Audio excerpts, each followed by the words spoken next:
نور احمد صاحب کچھ غیر حاضر تھے۔ ہمیشہ دفتر میں وہ چاقو چوبند رہتے تھے، کام کے وقت کام کے عادی تھے۔ آج خلاف معمول بڑے تساہل سے کرسی کو ہولے ہولے ادھر ادھر گھماتے پائپ پی رہے تھے۔ آ جاؤ، انہوں نے ایک جگہ رک کر دونوں کونیاں ٹیبل پر ٹکا دی۔ یہ سارکو کی فائل ہے سر۔ جاوید نے مودبانہ فائل میز پر رکھ دی۔ نور احمد نے ایک بھرپور نگاہ اس پر ڈالی۔ وہ اندر ہی اندر کانپ سا گیا۔ بیٹھو، نور احمد نے بڑی شفقت سے کہا۔ وہ سامنے والی کرسی پر بیٹھ گیا۔ فائل نور احمد نے ایک طرف کر دی اور جاوید کو یوں تکنے لگے جیسا اس کا بھرپور جائزہ لے رہے ہوں۔ پھر انہوں نے پائپ ایش ٹرے میں رکھ کر ہاتھوں کی مٹھیوں پر ماتھا ٹکا دیا۔ چند لمحے گزر گئے۔ جاوید بڑا بے چین ہوا۔ مسٹر جاوید، نور احمد نے سر اٹھا کر اسے بغور دیکھا۔ یس سر۔ وہ بڑے گمبھیر انداز میں مسکرائے، پھر بولے، تم کب سے میرے ہاں ملازمت کر رہے ہو؟ سر، اس نومبر میں 5 سال ہو گئے ہیں۔ کمال ہے، 5 سال؟ یس سر، اور میں نے آج تک تمہیں بغور دیکھا نہیں۔ جی؟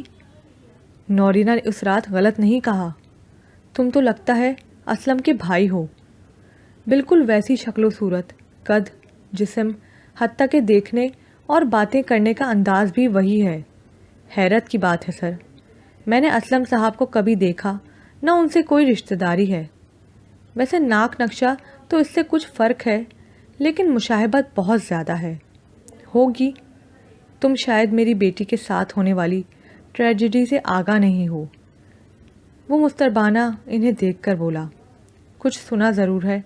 اسلم شاید ان کے منگیتر تھے اور کسی حادثے میں، کار ایکسیڈنٹ۔ اوہ، موقع پر ہی ہلاک ہو گئے۔ ہاں۔ پھر وہ چپ ہو گئے۔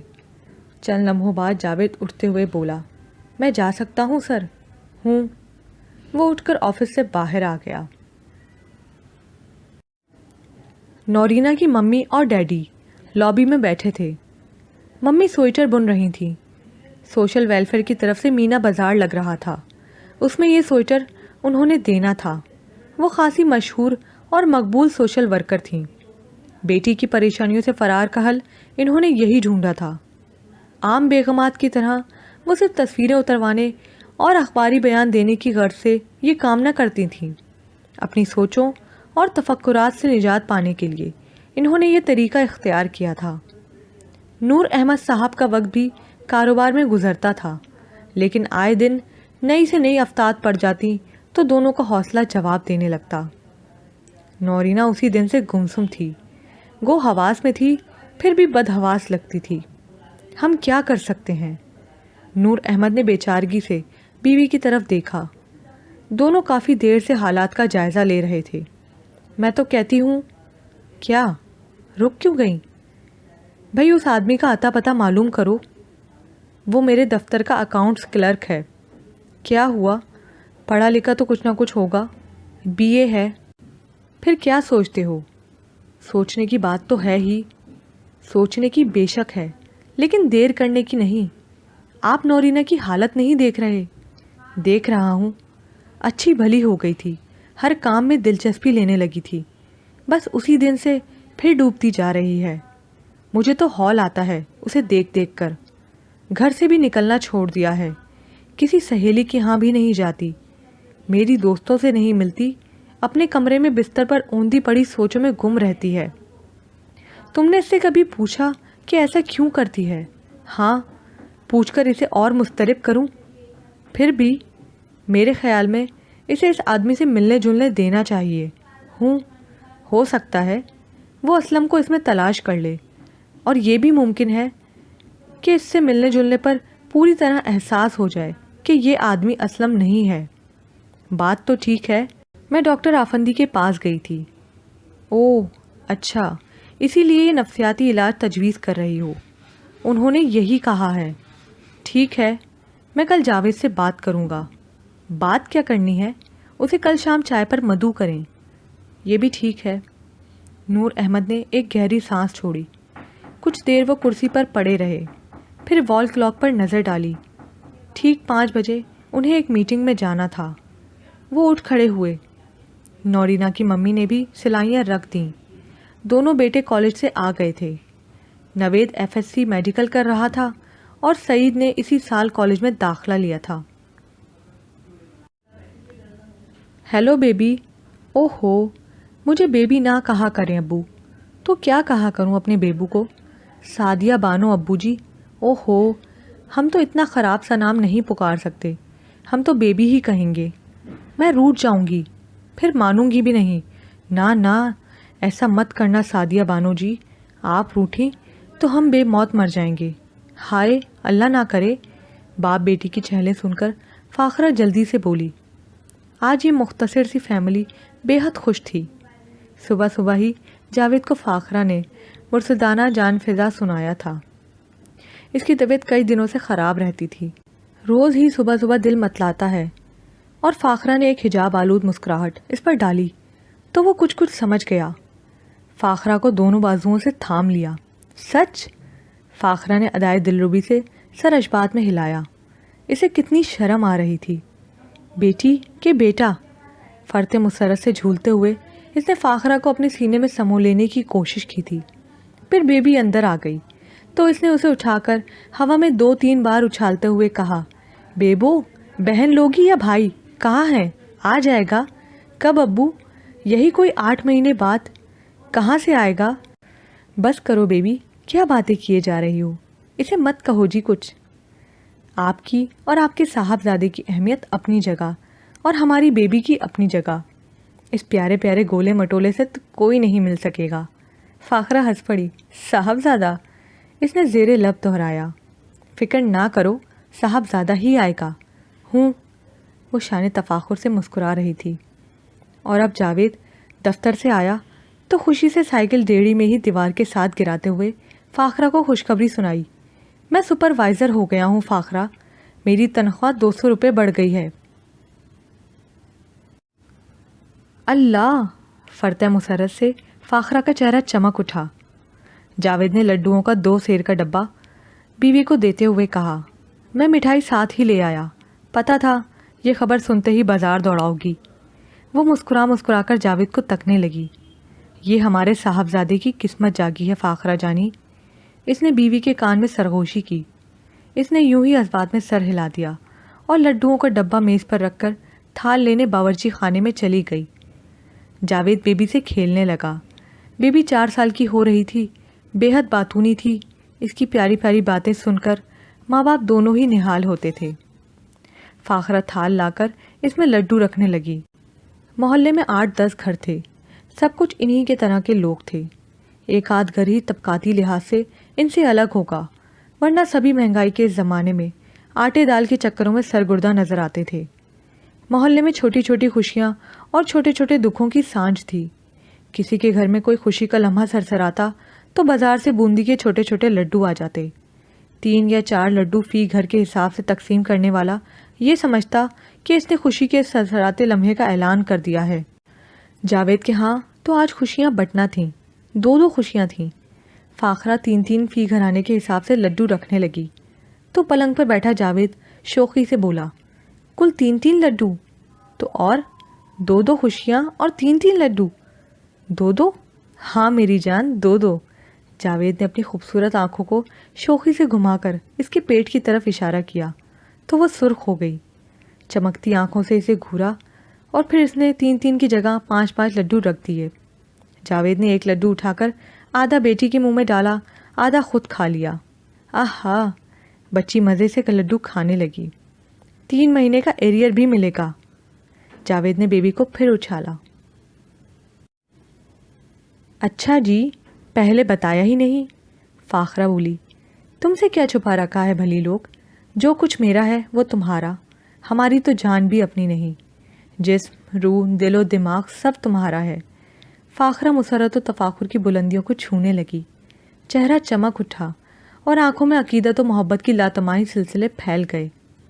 شام فاخرہ نے 2 سیر لڈو اور منگوائے۔ جاوید کی بہنوں اور بھائیوں کو ترقی کی خوشخبری سنانے وہ خود گئی۔ جاوید اس پر جیسے نچھاور ہو گیا۔ اس کے غریب بہن بھائیوں کا جس طرح فاخرہ خیال رکھتی تھی وہ جانتا تھا کہ بہنوں اور بھائیوں کا رد عمل مخالف ہوتا ہے، وہ فاخرہ کی اعلیٰ ظرفی کا قائل تھا۔ وہ سب کا طرز عمل دیکھتا تھا، لیکن فاخرہ کی زبان پر کبھی حرف شکایت نہ آیا تھا۔ کبھی کبھی جاوید خود ہی کہتا، تمہیں ان لوگوں کے طرز عمل سے مایوسی تو ہوتی ہوگی، برا بھی لگتا ہوگا۔ ہرگز نہیں، وہ کہتی، میں کسی سے بدنیت نہیں ہوں۔ اللہ تعالیٰ نیتوں کو جانتا ہے اور اس کا پھل بھی دیتا ہے۔ خدا نے مجھے ایک پرسکون گھر دیا ہے، ٹوٹ کر چاہنے والا شوہر اور پھول سے بچے، کیا یہ اس کا انعام نہیں؟ جاوید جانو دل سے اس پر فدا ہو جاتا۔ دن کتنے سکون سے گزر رہے تھے۔ گیٹ پر چوکیدار نے اسے روکا۔ کس سے ملنا ہے؟ نور احمد صاحب گھر پر ہی ہوں گے؟ جی ہاں۔ آپ کا نام جاوید احمد تو نہیں؟ چوکیدار نے رستہ دیتے ہوئے کہا۔ جاوید سائیکل سے اتر چکا تھا، اسے گیٹ کے اندر لا کر بولا، جی ہاں میں جاوید ہی ہوں، تشریف لے چلیے۔ چوکیدار کا ڈنڈے مار لہجہ ایک دم نرم ہو گیا۔ جاوید نے اندازہ کر لیا کہ نور احمد اس کے انتظار میں ہیں۔ سائیکل یہیں کھڑی کر دوں؟ جاوید نے پوچھا۔ جی کر دیں، میں یہیں بیٹھا ہوں۔ بیگم صاحبہ اور صاحب آپ ہی کا انتظار کر رہے ہیں۔ پارٹی وغیرہ ہے کوئی؟ نہیں صاحب، مجھے تو علم نہیں۔ جاوید نے سائیکل سٹینڈ پر کھڑی کر کے لاک لگایا اور وہیں کھڑے کھڑے ڈرائیو وے کے دونوں طرف کشادہ چمنیوں پر نظر ڈالی۔ سپہر ڈھل رہی تھی، سورج تیزی سے نیچے جا رہا تھا اور اس کی کرنوں کی رنگت اڑی جا رہی تھی۔ سردیوں کے دن بھی کتنے مختصر ہوتے ہیں۔ صبح کی آنکھ کھلتی ہے، پوری طرح بیدار بھی نہیں ہو پاتی کہ زوال شروع ہو جاتا ہے۔ آج سردی قدرے کم تھی، دوپہر تو دھوپ خاصی جاندار تھی، اب کچھ ٹھنڈا تر رہی تھی۔ جاوید نے ٹھنڈی پتلون پر جرسی پہن رکھی تھی، شہر سے یہاں تک سائیکل چلاتے آیا تھا۔ ٹانگوں میں تھکان اور سردی سے ہلکا ہلکا درد محسوس ہونے لگا تھا۔ کشادہ اور خوبصورت لانوں میں گھری سرخ چھتوں والی کوٹھی بڑی شاندار تھی۔ سرخ چھتوں پر سبز بیلیں بڑے تساہل سے پڑی تھیں اور لانوں میں موسمی پھول سبزے میں گھرے بے حد بھلے لگ رہے تھے۔ دروازے پر پہنچ کر جاوید نے ایک نظر ساگوان کے خوبصورت دروازے پر ڈالی۔ نور احمد کی عمارت ایک ایک چیز سے بول رہی تھی۔ بیل ہونے پر دروازہ کھلا اور ایک نوجوان مرد نے، جو حلیے سے اس گھر کا ملازم دکھائی دیتا تھا، اسے دیکھ کر بولا، جاوید صاحب۔ جاوید نے حیرانگی سے اسے دیکھا اور سر اسبات میں ہلا دیا۔ وہ مسکراتے ہوئے بولا، تشریف لائیے۔ اس کی رہنمائی میں جاوید ڈرائنگ روم میں جا پہنچا۔ تشریف رکھیے۔ اس نے وسیع اور عریض ڈرائنگ روم کے ایک نرم و گداز صوفے پر اسے بیٹھنے کے لیے کہا۔ میں صاحب کو اطلاع کرتا ہوں۔ جاوید صوفے پر بیٹھ گیا اور حیرانگی سے ڈرائنگ روم کی آرائش و زیبائش دیکھنے لگا۔ اسے آج نور احمد کی طرف سے چائے کا بلاوا ملا تھا۔ وہ آ گیا تھا۔ اس کا خیال تھا کہ کوئی پارٹی وغیرہ ہوگی، لیکن ایسی کوئی بات نہ تھی۔ وہ کچھ الجھ سا گیا۔ کمرے کا ساز و سامان، بیش قیمت آرائشی چیزیں اور نوادات، پینٹنگز، قالین، جھاڑ، فانوس، ساری چیزیں تکتے ہوئے سوچ میں ڈوب گیا۔ ہیلو جاوید۔ نور احمد اپنا پائپ پکڑے اندر آ گئے۔ بڑے تپاک سے اس کا خیر مقدم کیا۔ وہ اٹھتے ہوئے جھجک کر بولا، السلام علیکم سر۔ نور احمد نے مصافحے کے لیے ہاتھ بے تکلفی سے بڑھا دیا، جسے جاوید نے چھو لیا۔ بیٹھو۔ وہ بیٹھ گیا۔ نور احمد بھی اس کے قریب اونچے تکیے والی گدی دار کرسی پر بیٹھ گئے۔ میں نے آج تمہیں چائے پر بلایا ہے۔ نور احمد پائپ کا کش لیتے ہوئے بولے، صرف مجھے سر؟ ہاں۔ وہ کچھ نہ کہہ سکا، خاموش رہا۔ نور احمد بولے، تم مجھے اپنے بچوں ہی کی طرح لگتے ہو، بہت خوشی ہوئی کہ تم آ گئے۔ جاوید کا دل ایک دم دھڑکا۔ اس نوازش کے پس پردہ ضرور کچھ تھا، ورنہ یہ لوگ، وہ جانتا تھا، یہ لوگ اپنے ماتحت سے اس طرح بے تکلف نہیں ہوتے۔ اس کے ذہن میں اس رات کا ڈنر لہرا گیا۔ اس پر گھبراہٹ سی طاری ہو گئی۔ کچھ کہنے کو تھا کہ نورینہ اپنی ممی کے ساتھ آ گئی۔ تعظیماً وہ اٹھ کھڑا ہوا۔ بیٹھو بیٹے۔ سرخ و پسید بھاری بھرکم سی ممی نے اس کے کندھے پر شفقت سے ہاتھ پھیرا۔ اس نے بیٹھتے ہوئے نورینہ پر نگاہ ڈالی۔ سادہ سے آف وائٹ لباس پر اس نے ہلکے براؤن رنگ کی پتلی سی جرسی پہن رکھی تھی۔ اس کے براؤنش سیاہ بال کھلے تھے اور چہرے کا سنہرا رنگ دمک رہا تھا۔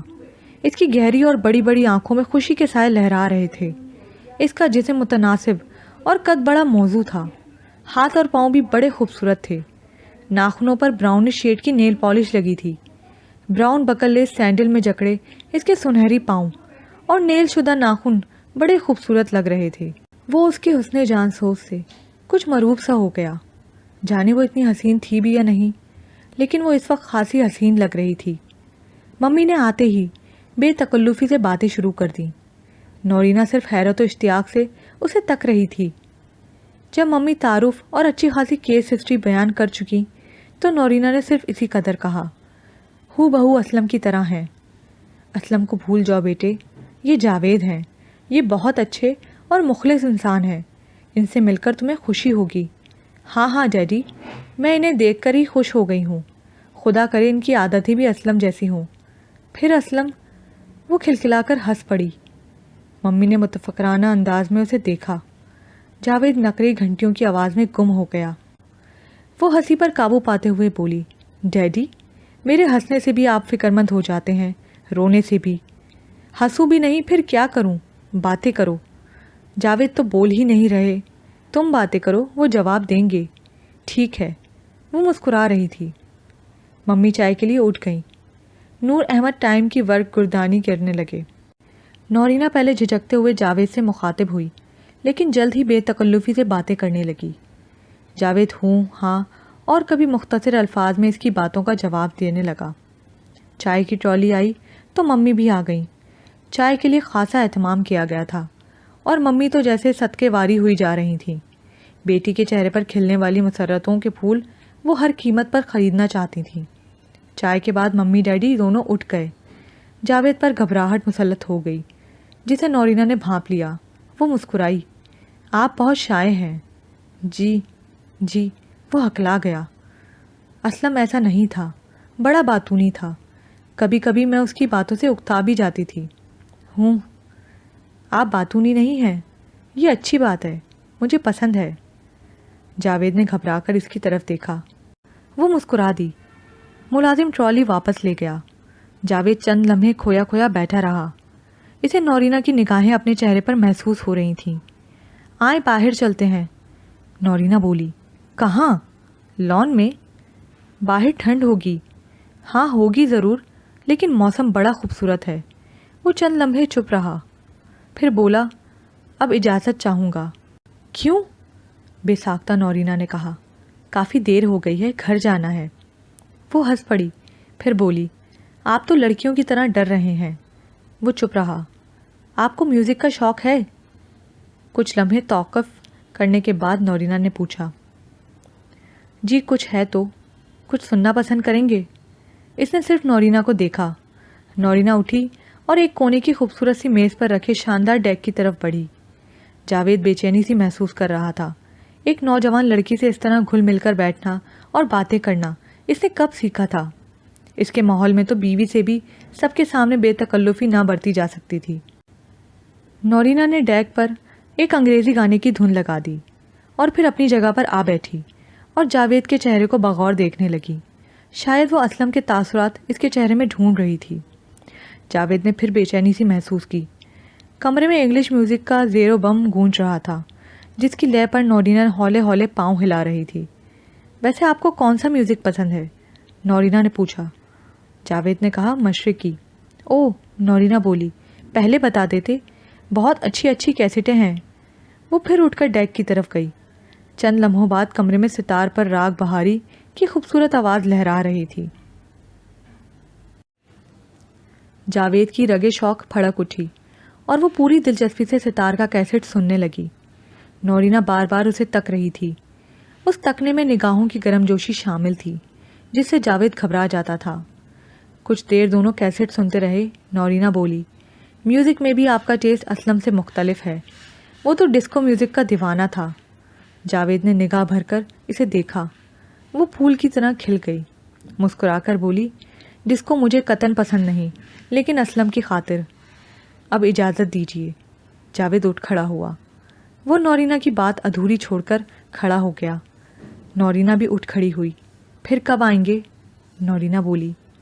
جاوید نے کوئی جواب نہ دیا اور کمرے سے باہر جانے لگا۔ میں انتظار کروں گی، اس نے اس کے ساتھ ساتھ قدم اٹھاتے ہوئے کہا۔ وہ کچھ نہیں بولا۔ دونوں باہر آ گئے۔ خدا حافظ، جاوید نے اس کی طرف دیکھے بغیر کہا اور تیز تیز قدموں سے چلتا ہوا گیٹ کی طرف آ گیا جہاں اس کا سائیکل تھا۔ شام اتر آئی تھی، سردی کچھ بڑھ رہی تھی۔ جاوید گرم کمرے سے باہر نکلا تھا، اس لیے کپکپاہٹ سی محسوس ہوئی۔